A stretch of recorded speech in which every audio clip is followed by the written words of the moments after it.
Support for Colorado Today comes from Credit Union of Colorado. With access to over 30,000 ATMs and a mobile app, they're dedicated to offering the services of a big bank with a heart.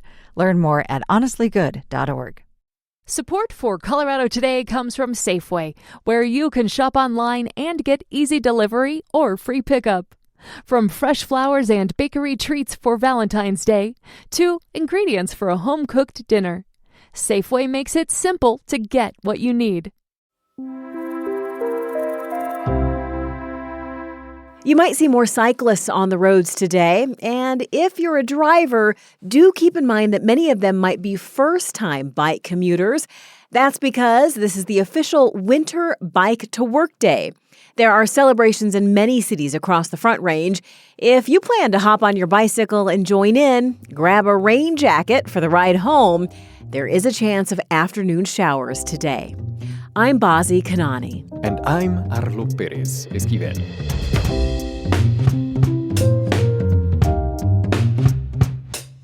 Coming up, why Colorado hospitals are now giving patient information for undocumented immigrants to the federal government. It's devastating to think that people need to choose between their health and their safety. Then, RTD riders rejoice. You may not have to spend as much time hanging out on light rail platforms in the future. RTD cut back train service, cut back bus service on a lot of lines. Those changes are now set to be reversed.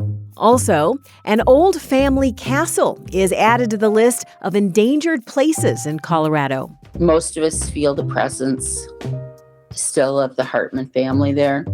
And if you're looking for love this Valentine's weekend, May-belle is available. It was just very slobbery. In a good way or bad? Funny way. Yeah. And where you can find a kissing booth with one fine bovine. It's Friday, February 13th. Here's the news in Colorado today.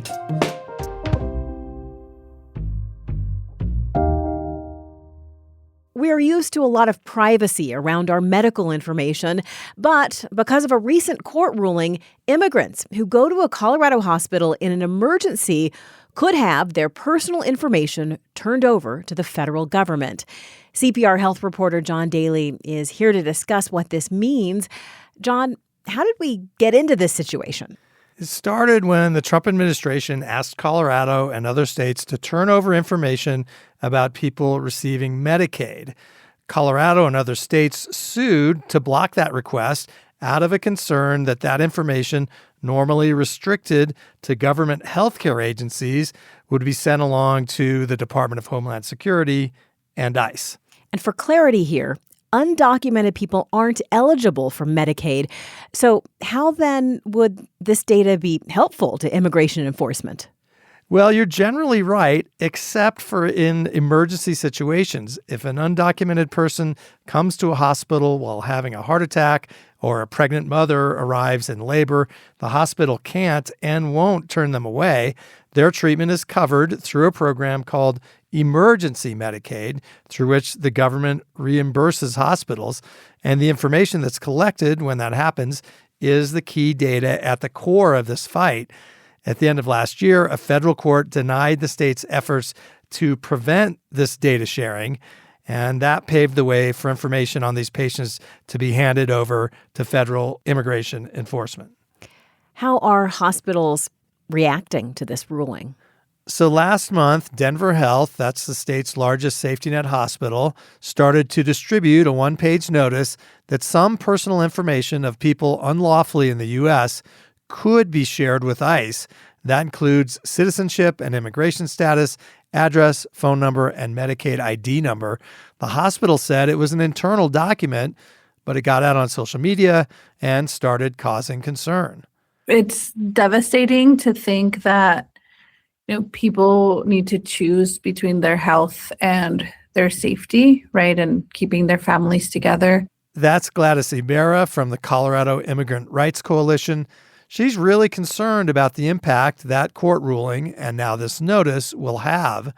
Undocumented immigrants or people who aren't citizens will face a dilemma. risk having information shared with ICE, or skip health care altogether. What is the state saying about this situation? Well, it says that it takes the risk to immigrants seriously and their privacy seriously, but its hands are basically tied. It has to share this information with the Centers for Medicare and Medicaid, and if they pass those details on to ICE, Colorado can't stop them. And that's in spite of a state law that bans institutions here from sharing personal data with immigration agents. Just to double check, is it known for sure what the federal government plans to do with this data? You know, it's not clear. A spokesperson for the Department of Homeland Security says it wants to ensure this population is not receiving Medicaid benefits, quote, that are meant for law-abiding Americans. But obviously, the concern is that the Trump administration has been using every tool possible to identify and detain people without legal status. And this could be another one as an example of the fear that's out there and a dilemma people are now facing. Ibarra pointed to a story of a 7-year-old Venezuelan girl whose family is seeking asylum in the U.S. Last month, she went to a hospital in Oregon for a nosebleed that wouldn't stop. Federal agents detained the girl, her mother and father outside the hospital.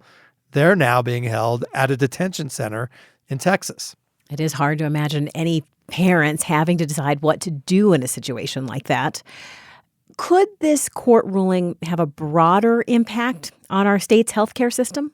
It definitely raises stark questions. Will immigrants delay or stop getting health care? That's the fear. And that could include everything from getting treated for a chronic condition like diabetes to getting vaccinated for something like measles or flu. What happens when people put off getting health care? Well, often they end up coming to a hospital, but only if they're really sick, and they may have a worse outcome, and that will be more expensive. And what kind of strain does that put on the system, on the providers, on the state, and who pays? So, lots of questions. CPR health reporter John Daly. Thanks, John. You bet. The Regional Transportation District, or RTD, just made some big announcements. I'd be shocked if we don't all know that there is not enough money to finish fast tracks. And I think we need to stop even indicating that that's a possibility. We'll never build fast tracks. Shocker, right? Board Chairman Patrick O'Keefe conceded at an annual retreat last week that the multi-billion-dollar transit expansion program, Fast Tracks, will never be fully completed. We're talking about a train to Longmont and light rail to Highlands Ranch, among other things. Voters first approved of it back in 2004. Fast Tracks was planned about a quarter century ago, and it was planned around a Denver that was very different. Since that time, 25 years have gone by, 1 million people have moved into the Front Range. New towns are sprouting up all over the Front Range. And what we planned for that period of time just doesn't exist anymore. The Denver metro area's public transit provider made another, less splashy reveal this week, but one that could actually impact your life a lot more immediately. Denverite's Andrew Kenny.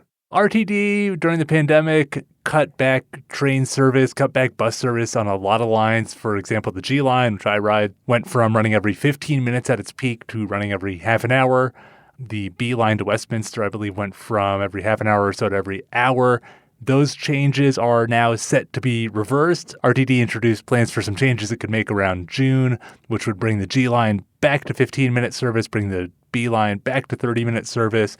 You could also see improvements on a bunch of other lines, too. You might see the shuttle buses on 16th Street running more frequently as well. It's part of an RTD effort to win back the trust of riders. You know, a train that runs every half an hour is not as useful to most people as a train that runs every 15 minutes. And part of what RTD has said it's doing is just focusing on rebuilding ridership, making the lines that they have more useful. Some of the changes are about restoring what they originally had. But there are some interesting adjustments in there that are about where are people living and working. For example, the 15 bus line would now have a special stop added to get to the Amazon warehouse in Aurora, which is an example of how RTD is trying to adjust routes to run to where people are actually working and living and using these services.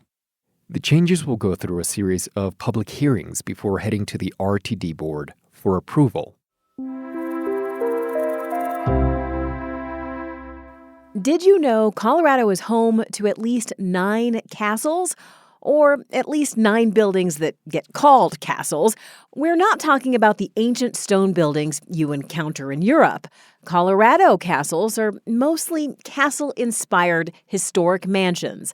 But one thing they can share with some European castles is a risk of falling into ruin. A group in western Colorado is working to save one such castle, which has just been added to the list of Colorado's most endangered places. It's been in a long, slow decline. Pam Williams is describing Hartman Castle, a historic home in Gunnison. It was built in 1893 on one of the first homesteads in the area. It was originally designed and owned by Annie and Alonzo Hartman, one of the town's founders.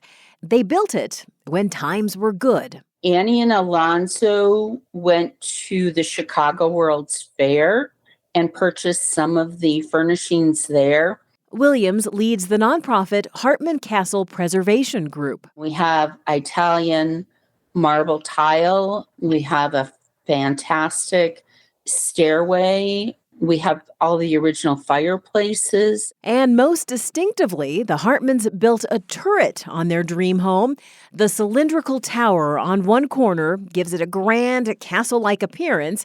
At the top of that tower, where there are 360 views, Annie Hartman built an art studio and painted the mountainous landscapes surrounding their impressive property. His ranch was 2,200 acres. Alonzo was part of the stock growers. No one had ever raised cattle up in that area. So they were experimenting with breeds and crossbreeding and things like that because the first cattle that were brought in didn't work out very well. Once the operation was up and running, Alonzo Hartman made a fortune providing meat to the miners and prospectors moving into the area. They invested in multiple businesses in Gunnison, but after a while, he was ready for something different. Alonzo decides to sell the ranch. He thinks that the glory days of the cattlemen are behind them, and Alonzo goes off to Paradox Valley to start a development there, and it goes badly. More than 2 decades after their triumphant move into their castle, the couple's lives took a less glamorous turn. The papers in that area are showing bankruptcy filings and notifications, and that just had to have been heart-wrenching for them. The Hartmans moved back to Gunnison, to their small townhome, but Williams says they were not dispirited. They continued to be helpful in their community until they moved out of state, where they lived with their adult children for the rest of their senior years. Their castle changed hands several times over the years, but no one did much with it. Williams says for historic preservation purposes, that's a good thing. To still have that sense of what it was like back then. Most of us feel the presence still of the Hartman family there.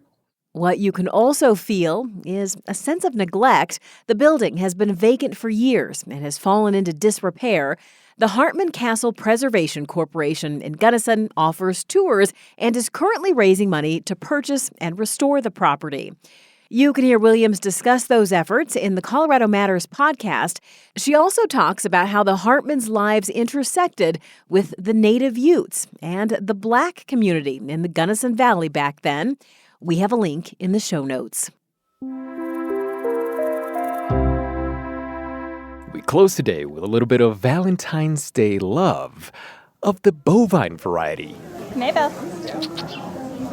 If you're willing to consider a cow for your cutie, then you can head up to Erie and the Loving Arms Animal Sanctuary. That's the shot. Wow. That was perfect. I love cows. Yeah. Leslie and Dustin Tanksy are waiting in a long line for a photo and a smooch with May-belle. She's an 11-year-old brown and black Jersey heifer who is, of course, dressed up with a garland of hearts around her neck. I've been kind of a mess with everything going on in the world. Yeah. And just being around animals is really soothing. Yeah, they've been around for a long time and managed to be in harmony, and I don't know, we just can't seem to figure it out. So maybe we can take some cues from them. The sanctuary decided to host this kissing booth.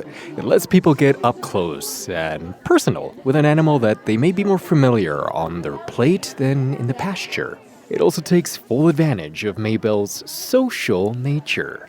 Lynette Cook works at Loving Arms. May-belle is one of the sweetest cows you will ever meet in your whole life, and she just lives her best life with all of the humans coming in for her to give kisses and love to. And in fact, when the event's over, she's usually pretty sad, like, where did my people go? Loving Arms cares for former farm animals. Goats and donkeys, horses, poultry, pigs, and of course, cows. And I know what you're wondering. What is it like to kiss a cow? Well, first off, it's not cool to kiss and tell. But the real question you should be asking is, what is it like when a cow kisses you back? It felt funny when I just let him have the treats. It was just very slobbery. In a good way or bad? Funny way. Yeah. Happy Valentine's Day, y'all.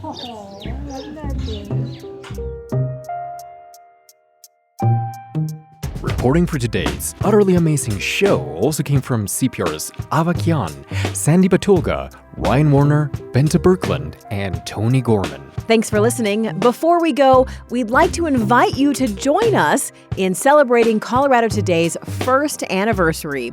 We're having an event featuring A. Martinez of NPR's Up First. It's March 10th at the Holiday Theater in Denver.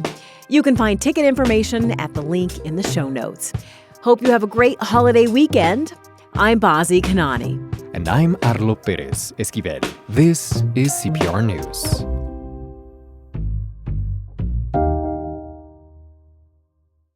Support for Colorado Today comes from Safeway, where you can shop online and get easy delivery or free pickup. From fresh flowers and bakery treats for Valentine's Day to ingredients for a home-cooked dinner, Safeway makes it simple to get what you need. Support for Colorado Today comes from Credit Union of Colorado. With access to over 30,000 ATMs and a mobile app, they're dedicated to offering the services of a big bank with a heart. Learn more at honestlygood.org.